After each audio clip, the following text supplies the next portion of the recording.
अस्सलाम वालेकुम दोस्तों, उम्मीद है आप लोग खैरियत से होंगे। ये वीडियो उन लोगों के लिए है जिनको दिल का एक ख़ास मसला होता है, जिसको हम कहते हैं एट्रियल फिब्रिलेशन। एट्रिया कहते हैं दिल के 4 जो हैं वो चैम्बर्स होते हैं। 2 छोटे होते हैं जो ऊपर मौजूद होते हैं, उनको हम कहते हैं राइट और लेफ़्ट एट्रियम। एक को अलहदा एट्रियम कहते हैं, लेकिन दोनों को इकट्ठा हम कहते हैं एट्रिया। ये जो दिल के 2 छोटे खाने होते हैं, चैम्बर्स होते हैं, इनको आपस में जो अलग करती है एक दीवार, उसको हम कहते हैं inter atrium septum. Inter atrial septum क्या है? वो दीवार जो इन दोनों को आपस में अलहदा करती है। क्योंकि इस वीडियो में थोड़ा सा उसकी इंपॉर्टेंस है आगे, इसलिए आपको बताना ज़रूरी है। जो दिल के 2 बड़े खाने होते हैं इन दोनों एट्रिया के नीचे, उनको हम कहते हैं राइट और लेफ्ट वेंट्रिकल्स। और अब जो एट्रियल फिब्रिलेशन का लफ्ज़ी मतलब है कि जो एट्रिया होते हैं, ये जो दिल के छोटे जो चैम्बर्स हैं या खाने हैं, ये कॉन्ट्रैक्ट नहीं करते बल्कि ये फिब्रिलेट करते हैं। फ़र्क क्या है? कॉन्ट्रैक्ट और रिलैक्स ये मूवमेंट होती है कि जिससे सुकड़ना होता है और फिर ये रिलैक्स हो जाना होता है। लेकिन जो फिब्रिलेशन का लफ्ज़ी मतलब है तो वो वाइब्रेट करने को कहते हैं, वो क्विवर करने को कहते हैं, वो फड़फड़ाने को कहते हैं। जैसे आपका मोबाइल होता है, आप उसको वाइब्रेशन पे लगाते हैं तो वो क्विवर करता है। तो इस बीमारी में जो एट्रिया होते हैं वो कॉन्ट्रैक्ट नहीं करते बल्कि वो क्विवर करते हैं या फिब्रिलेट करते हैं। तो उसके नतीजे में एक बीमारी जन्म लेती है, कुछ अलामात जन्म लेती हैं। वो अलामात क्या होती हैं कि रूटीन में जब, जैसे मैं आपसे बात कर रहा हूँ या जैसे आप ये वीडियो देख रहे हैं, तो आपको अपने दिल की धड़कन नहीं सुनाई दे रही। यही होता है नॉर्मली। हालांकि 1 मिनट में ऑन एवरेज 72 यानी 72 दफ़ा हमारा दिल कॉन्ट्रैक्ट करता है, धड़कता है, लेकिन हमें नहीं पता चलता। लेकिन जो एट्रियल फिब्रिलेशन के मरीज़ होते हैं उनको अपने दिल की धड़कन की जो आवाज़ होती है वो सुनाई देती है। इसको अंग्रेज़ी में कहेंगे subjective awareness of one's heart beat. वो जो अपने दिल की धड़कन का सुनाई देना है उसको हम कहते हैं पैल्पिटेशन। तो ये जितने भी एट्रियल फिब्रिलेशन के पेशेंट होते हैं इनमें अक्सरियत को पैल्पिटेशन होती है। और जब वो अपनी पल्स चेक करते हैं तो दिल की धड़कन जो है वो बेतरतीब होती है। अगर अभी आप अपनी पल्स पे हाथ रखें तो आपको महसूस होगा कि एक मखसूस वक्फे के बाद एक के बाद दूसरी जो पल्स है वो आती है या आपकी नब्ज़ चलती है। लेकिन जो एट्रियल फिब्रिलेशन के मरीज़ होते हैं इनमें जो पल्स होती है वो बेतरतीब होती है। एक जल्दी आ जाएगी, एक लेट आ जाएगी, एक जल्दी आ जाएगी, एक लेट आ जाएगी। तो इसे कहते हैं इर्रेगुलर पल्स। और इसके अलावा बाज़ लोगों को सीने में दर्द होता है, बाज़ लोगों को सांस की खराबी हो जाती है इसकी वजह से, और बाज़ लोगों को बहुत ज़्यादा घबराहट होती है, और बाज़ लोग जो हैं उनको स्वेटिंग होती है, पसीने आते हैं और वो बेहोश भी हो सकते हैं जब उनका ब्लड प्रेशर ड्रॉप होता है। तो एट्रियल फिब्रिलेशन किस वजह से होता है तो ये मौजू नहीं है, क्योंकि ये जो वीडियो है ये मखसूस तौर पे एक नई डेवलपमेंट हुई है और बड़ी खुशखबरी की खबर है, खुशखबरी की बात है एट्रियल फिब्रिलेशन की, क्योंकि मरीज़ों के लिए। तो मैं इस डिटेल में नहीं जाता, लेकिन ये बताने के लिए कि एट्रियल फिब्रिलेशन का एक ऐसा नुकसान है जिसके ऊपर काबू डाल लिया गया है। वो नुकसान क्या है कि मुख्तसर तौर पे आपको बता दूं कि जब हमारे फेफड़े खून को साफ करते हैं तो वहाँ से एक वेन आती है जिसको हम कहते हैं पल्मोनरी वेन। वो वेन दाखिल होती है फेफड़ों से लेफ्ट एट्रियम में। ये वाहिद वेन है बड़े इंसानों में, एडल्ट्स में। वेन्स जो होती हैं उनको कहते हैं जो दिल की तरफ गंदा खून या ऑक्सीजन के बगैर वाला खून लेके जाते हैं। जो जिस्म के मुख्तलिफ जो टिश्यूज़ हैं वहाँ से खून को दिल की तरफ वापस लेके जाते हैं, तो इनको कहते हैं वेन्स। और आर्टरीज वो होती हैं जो दिल से साफ ऑक्सीजनेटेड वो खून जिसके अंदर ऑक्सीजन डली हो, जो कि फेफड़ों में डलती है, उसको पूरे जिस्म के टिश्यूज़ की तरफ लेके जाते हैं। लेकिन ये वाहिद पल्मोनरी वेन होती है कि जो फेफड़ों से साफ खून जो है वो दिल की तरफ लेके जाती है लेफ्ट एट्रियम में।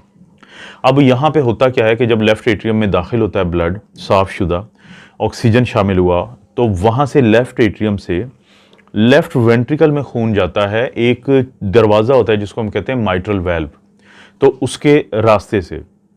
अब इसमें से 70% जो खून है वो ग्रेविटी के असर से जाता है। ग्रेविटी के असर से कैसे? आपके हाथ पे कोई चीज़ है, आप अपने हाथ को सिर्फ ऐसे कर दें तो वो चीज़ नीचे गिर जाएगी, क्योंकि वो ऊपर है और ज़मीन नीचे है।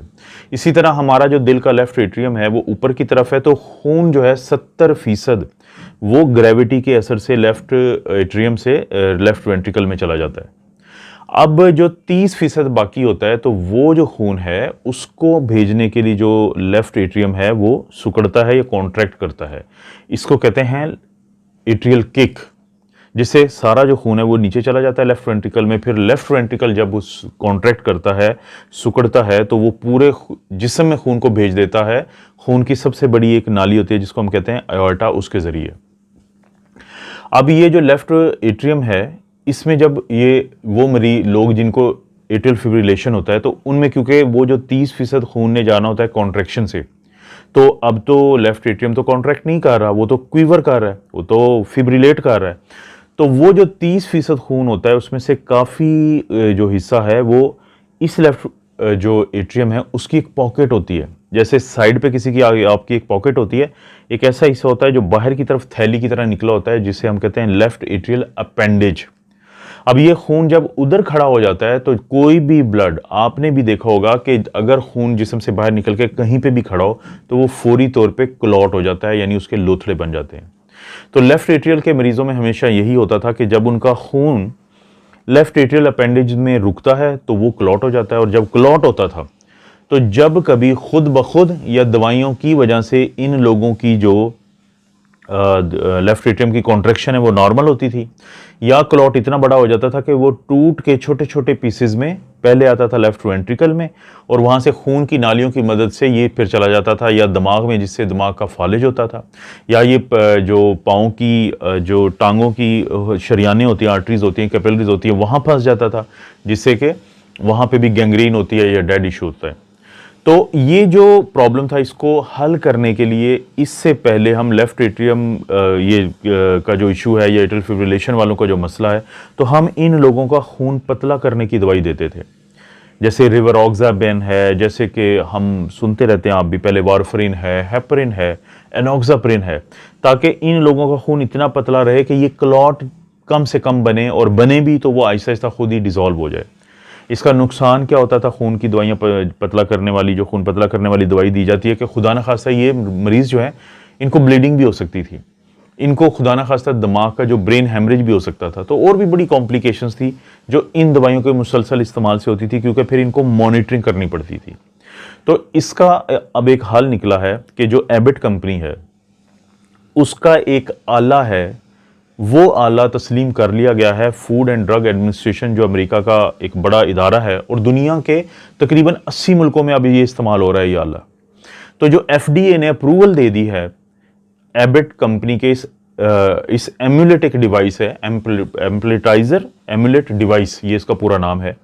ये होता क्या है, इस डिवाइस को इससे करते क्या है, ये जो अपेंडेज होता है लेफ्ट एट्रियम का, इसको बंद कर दिया जाता है, ताकि अगर मरीज का दिल की धड़कन बेतरतीब भी हो, तो ये खून जो 30% आखिरी जिसने नीचे जाना था और उसका कुछ हिस्सा इस अपेंडेज में आ सकता था, जब वो अपेंडेज ही बंद हो जाएगी, वो सील हो जाएगी, वो क्लूड हो जाएगी, तो वो वहाँ पे नहीं रुक सकेगा। ये बहुत ही अहम बात है, ये बहुत अहम एक चीज़ है जिसका मेडिकल की दुनिया में अब इस्तेमाल शुरू हो चुका है। और जैसा कि मैंने जिक्र किया, कनाडा, ऑस्ट्रेलिया और भी बहुत सारे ममालिक में तकरीबन 80 मुल्कों में ये इस्तेमाल हो रहा है। अब इसकी ये शक्ल देख रहे हैं, ये वो डिवाइस है। होता यह है कि मरीज़ को लिटाया जाता है, और एक ज़ाहिर है जो ऑपरेशन थिएटर होता है, और वहाँ पे बेहोशी दे के, तो फिर खून की वो नाली जो टांगों में होती है, जिसको हम कहते हैं फेमरल वेन, वहाँ के ज़रिए एक कैथेटर या एक नाली डाली जाती है। वो नाली जाती है इन, जैसे मैंने पहले भी जिक्र किया था कि वेन्स क्या करती हैं कि वो खून को लेके जाती हैं दिल की तरफ, और दिल में वो दाखिल होती हैं दाईं साइड से, राइट एट्रियम से। तो ये कैथेटर जाता है राइट एट्रियम से, राइट एट्रियम में। अब मैंने आप लोगों को बताया था कि राइट और लेफ्ट एट्रियम के दरमियान एक दीवार है जिसको हम कहते हैं इंटर एट्रियल सेप्टम। जब बच्चे पैदा होते हैं तो पैदाइश के वक्त तक लेफ्ट और राइट एट्रियम के दरमियान जो दीवार होती है उसमें एक सुराख होता है जिसको हम कहते हैं फोरामेन ओवेले। अब ये जो फोरामेन ओवेले है, पैदाइश के बाद ये बंद हो जाता है, लेकिन यहाँ की जगह बहुत नरम रहती है।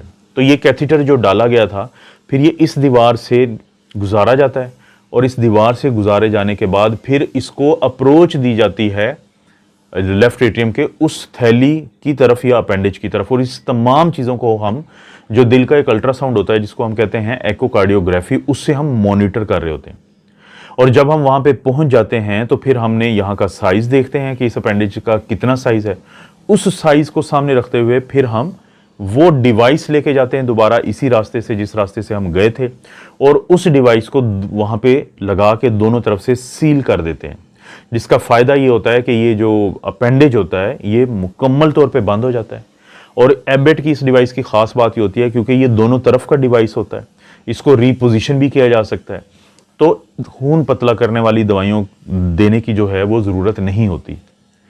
ये जदीद तरीन इलाज है, ये बड़ा अहम इलाज है, लेकिन उन मरीज़ों के लिए ये खुशखबरी है जिनको एट्रियल फिब्रिलेशन या दिल की धड़कन की बेतरतीबी का मसला होता है। जो वो तमाम लोग जिनको ये प्रॉब्लम है उनको चाहिए कि इस डिवाइस के बारे में अपने कार्डियोलॉजिस्ट से, अपने डॉक्टर से ज़रूर मशवरा करें। और मेरी कोशिश होगी कि इस तरह की कोई भी नई अपडेट आती है बाकी बीमारियों की वीडियोस बनाने के साथ साथ, तो वो मैं आप दोस्तों के सामने ज़रूर आप लोगों को बताऊं उसके बारे में।